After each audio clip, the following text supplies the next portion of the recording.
If you want to know which supplements to take to build muscle, then this video is for you. Here's what you can expect to learn. First, we'll cover the only 4 proven supplements that work to build muscle on one condition, and you learn what condition that is for these supplements to work. Next, we'll talk about 2 unproven supplements and 5 disproven supplements. What's the difference? Well, unproven supplements means we don't know. There's no evidence that they work, and there's no evidence that they don't work. Disproven means that there's evidence that they don't work. And so why are they being put into supplements that claim to build muscle? You'll learn later on in this video. So let's jump in. Before we do, my name is Igor. I am the author of 13 books on exercise and nutrition, including 4 Amazon bestsellers. As well, I've been a personal trainer since 2006, and I've spoken at other personal training conferences since 2013, teaching other personal trainers in my methodology. As well, I've done over 400 presentations to some of Canada's largest corporations, including IBM, Bosch, American Express, University of Toronto, Investors Group, and others. If you want to learn when I publish more videos just like this, click like and subscribe to my channel. So first, let's jump into supplements that work. The most common one, not at all surprisingly, is protein. Another common supplement frequently recommended for muscle growth is creatine. One that is frequently taken, just not as well known, is called EAAs, or essential amino acids. We'll get into what does essential mean in a few minutes. And the last one is very complicated. It's called HMB. This is a very little known supplement, but has very good evidence behind it. Stands for hydroxymethyl butyrate. And if you can use that word in Scrabble, you win the game forever. So first, let's talk about protein.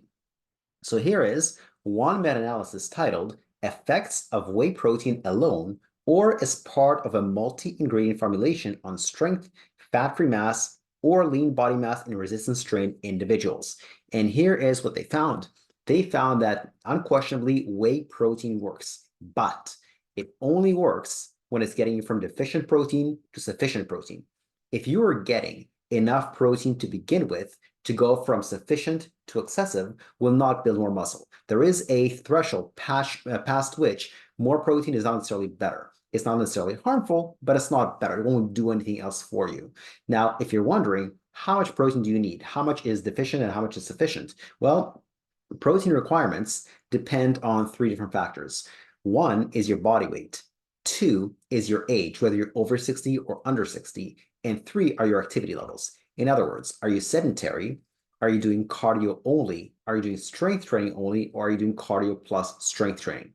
If you want to pause this video or review this and look at these numbers and plug in your own body weight to figure out how much protein do you need, you can feel free to do that. Or if you don't feel like doing any arithmetic and you want to know how much protein you specifically need, just go to this website, which is also found in the description. Click on there, and then you can just plug in the numbers on your screen, and it'll just spit out a number of how much protein you specifically need. So that is protein. So yes, protein works, but only when you go from deficient to sufficient. The next one is creatine. Creatine is another one that's been long studied since the 1960s. Lots of research behind it, great safety data.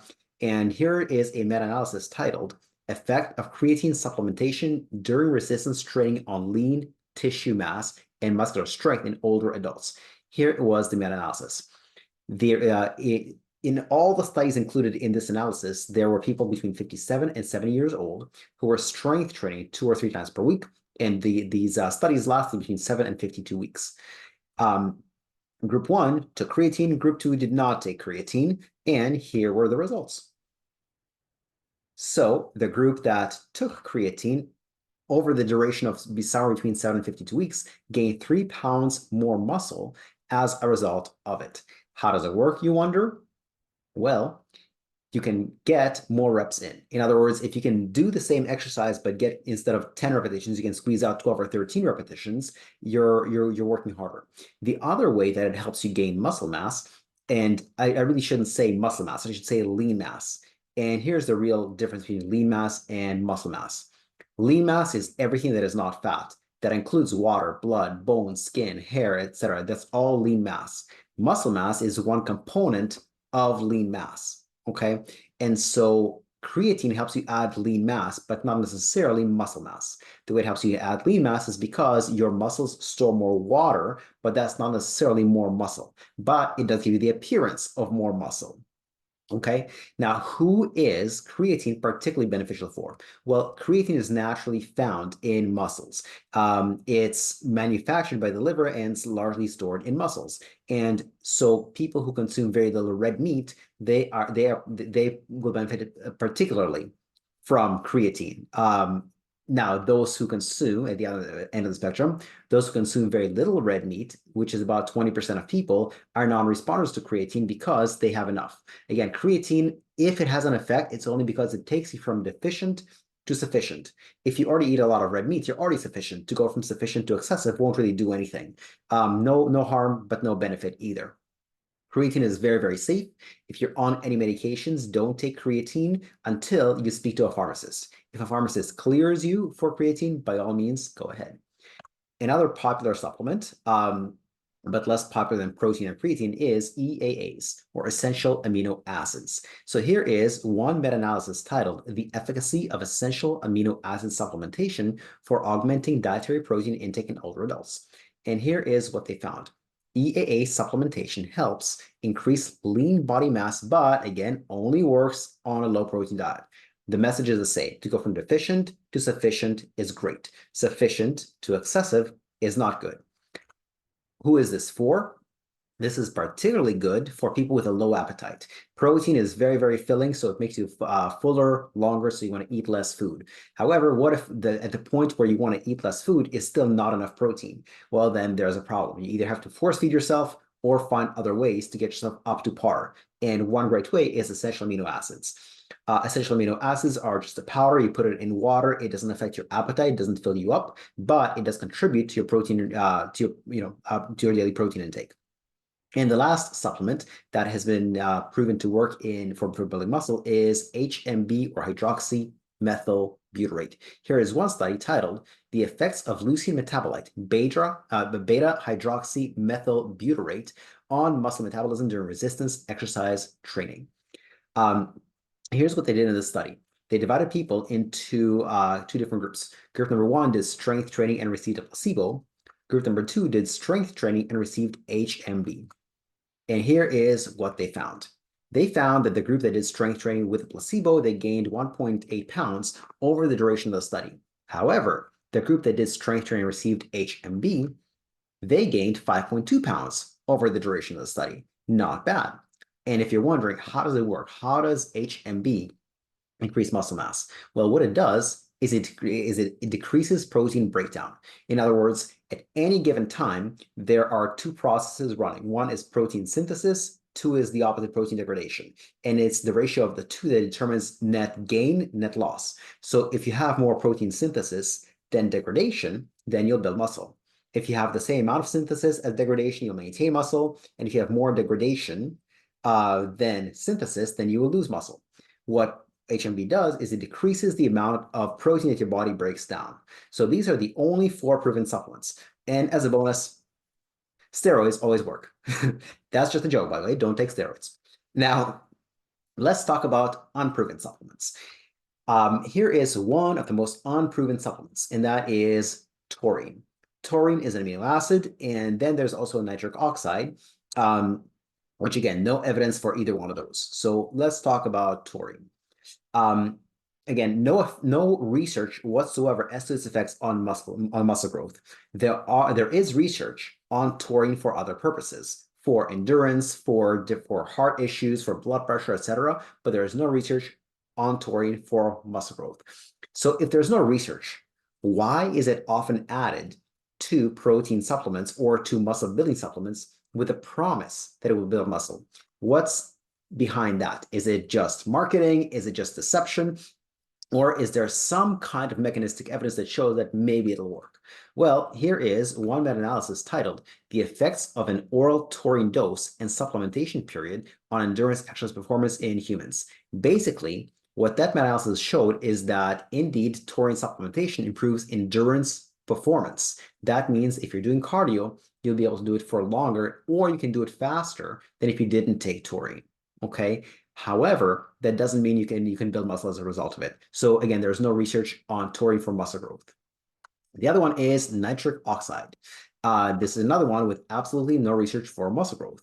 Therefore, why is it claimed to increase muscle mass when there's nothing behind it? And one reason it does that is because what nitric oxide does is it opens up blood vessels so more blood can flow in your muscles. It gives you what Arnold Schwarzenegger would call the pump. When I lift weights, I feel it's like a pump. So that's when your muscles swell up from extra blood going to it. But just because you have the temporary sensation of the pump doesn't mean it grows muscle. Again, nitric oxide has research behind it for other issues, for things like high blood pressure, for things like cardiovascular disease, but there is no research whatsoever on nitric oxide for muscle growth. It's not proven and it's not disproven, it's just unproven. The idea is we don't know. Now, let's talk about 5 supplements that make claims that they work to build muscle, but actually don't. So this is the supplements that are disproven. One of them is leucine. Another one is beta-alanine. Another one is caffeine. Another one is BCAAs, or branched chain amino acids. And the last one is vitamin D. And more supplements are coming on the market all the time with claims that they build muscle, but realistically, either we don't know or there's research to the contrary that they actually don't build muscle. So let's break these down one by one. Leucine. So what is leucine? Leucine is an amino acid, okay? And what is an amino acid? Well, what you see here is a necklace. We'll compare the necklace to protein, and each bead in the necklace is an amino acid. There are 20 amino acids in total, and leucine is one of those 20 amino acids. So that's what it is, okay? And leucine is proven to be a trigger for muscle anabolism or muscle growth. However, there's a difference between triggers muscle growth and grows muscle, okay? So here is a direct quote from the study. The quote is this: despite the potent anabolic means muscle building, properties of leucine supplementation, a full complement of essential amino acids in a rapidly digestible form of whey is required to facilitate the anabolic actions of leucine, leading to muscle protein accretion and hypertrophy. To put that into simple terms, is it initiates muscle building, but it doesn't complete muscle building because you need other building blocks to make protein. To use our necklace analogy, you need to just have one bead. It does not make a necklace. You need other beads to make the necklace. And that's why leucine by itself is not enough, okay? Here is another study titled "The Effects of Leucine or Different Protein Supplements on Muscle Hypertrophy After 12 Weeks of Resistance Training in Untrained Men." Here's what the researchers did. Group 1 was a placebo group. Group 2, they got 5 groups, took whey protein hydrolysate. Group 3 took a different kind of whey protein called concentrate. Group 4 took leucine, and Group 5 took soy protein. And here were the results. None. Nothing happened. All the groups increased their muscle mass by a similar amount. Whether they took placebo, which is nothing, or they took any of the protein supplements, soy protein, whey protein, or leucine, they did not build more muscle than without those supplements, okay? The next supplement often claimed to build muscle, but actually doesn't, is called beta-alanine. One study, one meta-analysis rather, is titled "Effects of Beta-Alanine Supplementation on Body Composition." And here were the results. A big old yawn. There was no result of using beta-alanine on muscle growth. Therefore, why is it claimed to increase muscle mass when the evidence is to the contrary? There's some mechanistic evidence that it does something, but it doesn't build muscle.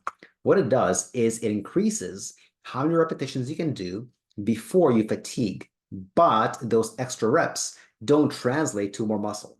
With creatine did allow you to do more repetitions, but that also translated to more muscle for other reasons.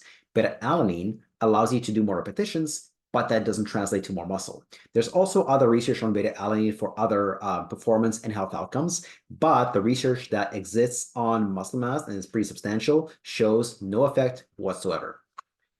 Another ingredient frequently added to muscle building supplements is caffeine, but caffeine has no effects on muscle growth, okay? Not with exercise, not without exercise. And so it doesn't really work. So why do people take it? for the same reason for that many other supplements are taken, is that, again, a few people can get more reps in before they fatigue.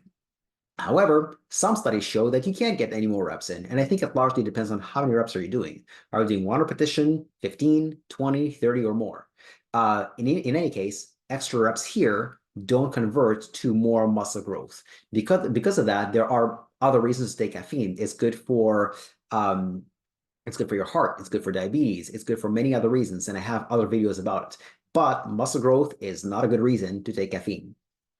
Another popular supplement, very, very popular supplement for muscle growth is BCAAs, which stands for branched chain amino acids. Too bad that it doesn't work. What are the BCAAs? So going back to our protein as a necklace analogy, each bead is an amino acid. All the beads together, let's say 20 of them, make up a necklace. BCAAs are 3 of those 20 amino acids. They are literally branched chain, and they are leucine, isoleucine, and valine. So if they don't build muscle, why are they used? Again, mechanistic evidence. The branched chain amino acids, the BCAAs, are most abundantly found in muscle. Here is a narrative review titled Isolated Leucine and BCAA Supplementation for Enhancing Muscular Strength and Hypertrophy. And the result is, again, it does not do anything. Unlike the other supplements that actually have uses outside of muscle growth, BCAAs are really only used for muscle growth, and they don't even do that. So because there's lots of mechanistic evidence, but the bottom line is, does it grow muscle or no? For these last 5 supplements, the last 4 supplements, the answer is no. And the last supplement we'll talk about is vitamin D. And vitamin D is another one that's often claimed to build muscle, but doesn't. I have an entire 7-minute video that goes into great depth on the research showing why doesn't it build muscle and why do people think that it builds muscle. This is linked in the description below, so check that out. If you like this video, click like and subscribe.